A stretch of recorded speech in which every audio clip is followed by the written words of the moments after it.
Salam Kamir, kekaguman ilahi mengarah pada iman dan rahmat. Saudara-saudari yang terkasih, saya mempunyai warisan yang sungguh-sungguh nikmat rasanya. Apa itu? Ternyata ada anggur merah, ada anggur atau wine yang bisa dinikmati. Tetapi jangan curiga dulu, romonya kok mabuk-mabuk. Anggur wine ini anggur terkenal, oleh-oleh dari seorang umat, satu keluarga, Pak Agus dari Pemalang yang baru pulang dari Tanah Suci.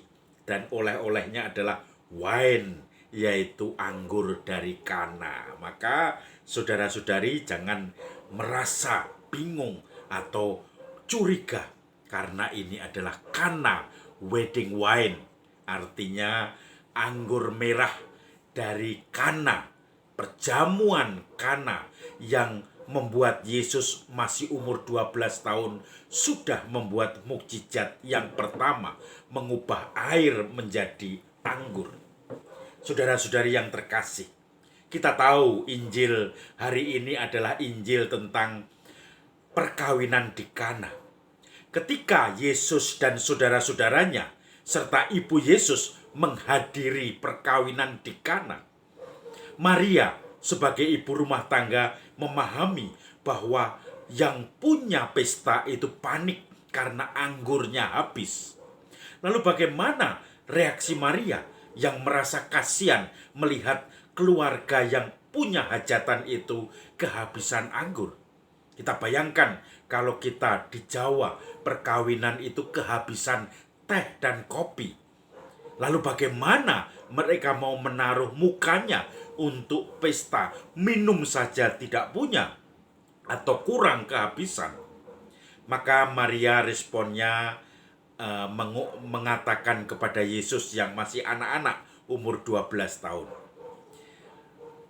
Dia mengatakan mereka keluarga ini kehabisan anggur. Lalu Yesus protes sebetulnya nadanya. Mau apa engkau ibu? Waktuku belum tiba.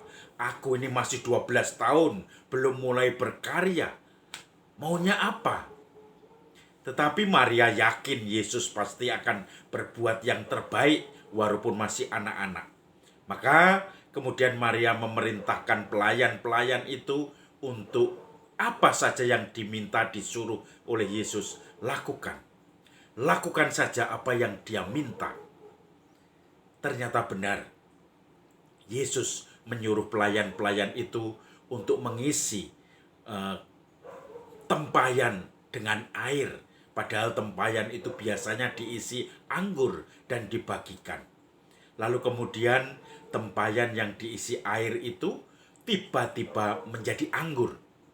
Lalu kemudian tukang cicip atau tukang kepala pesta sebagai semacam manajer pesta itu mencicipi anggur yang baru itu. Dia tidak tahu asalnya dari mana. Kemudian dia mencicipi dan enak sekali anggurnya. Maka dia mengatakan, menegur tuan yang punya pesta itu. Dia sebagai pemimpin pesta yang mewakili tuan rumah. Biasanya orang menjamu tamu dengan anggur yang enak dulu, baru setelah itu yang kurang baik. Tetapi kamu menyimpan anggur yang baik ini sampai sekarang. Karena sebetulnya pelayan-pelayan yang mengisi air yang diubah menjadi anggur itu tahu mukjizat itu. Dan itu mukjizat pertama yang dibuat Yesus di Kana. Walaupun Maria sudah mengatakan minta pada Yesus dan Yesus mengatakan waktuku belum tiba, tetapi karena desakan Maria, maka kemudian Yesus pun mengabulkan, yaitu perjamuan itu menjadi penuh dengan mukjizat dan meriah. Saudara-saudari yang terkasih, kenapa Gereja Katolik selalu menempatkan Maria sebagai perantara, subperantara atau submediator kepada Tuhan sendiri? Pengantaranya yang utama adalah Yesus putranya, tetapi Maria dijadikan sub pengantara. Karena kadang-kadang kita bertanya, kenapa kedudukan Maria itu lebih tinggi dari Yesus seakan-akan, atau posisinya menjadi banyak perantara, padahal perantara satu-satunya hanya Yesus. Saudara-saudari yang terkasih, kalau ditanya seperti itu, kita mencoba menjelaskan dengan mengatakan bahwa Maria posisinya lebih penting daripada ciptaan lain. Ketika Maria mengatakan, "Aku ini hamba Tuhan, terjadilah padaku menurut perkataanmu itu," maka Maria mendapatkan calon janin, yaitu Yesus itu, oleh Roh Kudus. Sebelum menempatkan hal yang paling kudus ini, kudus mukodas, maka kemudian rahim atau tubuh Maria disucikan oleh Roh Kudus, sehingga dia pun siap untuk menampung bayi Yesus itu yang akan dilahirkan. Maka dia layak disebut Maria, Bunda Allah, Bunda Tuhan, dan tentu saja Bunda kita semua. Dan kemudian ketika dikatakan kenapa banyak orang bersiarah ke gua-gua Maria, seakan-akan menghilangkan peran Yesus. Sebetulnya tidak menghilangkan peran Yesus. Yesus tetap yang utama. Kalau ada orang yang berdevosi kuat terhadap Maria, maniak devosi pada Maria, tetapi melupakan Ekaristi, itu harus diwaspadai, karena yang lebih tinggi, yang lebih fokus atau utama dalam gereja adalah Ekaristi. Maria sebagai devosi.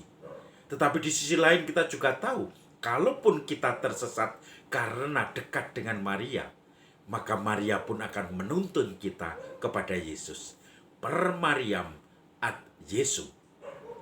Dan kemudian dalam Injil hari ini kita bisa tahu dan paham bahwa ternyata kalau kita minta lewat Bunda Maria, Yesus akan lebih mendengarkan, bahkan tidak bisa menolak karena kasihnya kepada Bunda Maria. Maka kemudian terjadilah mukjizat pertama walaupun Yesus masih berumur 12 tahun.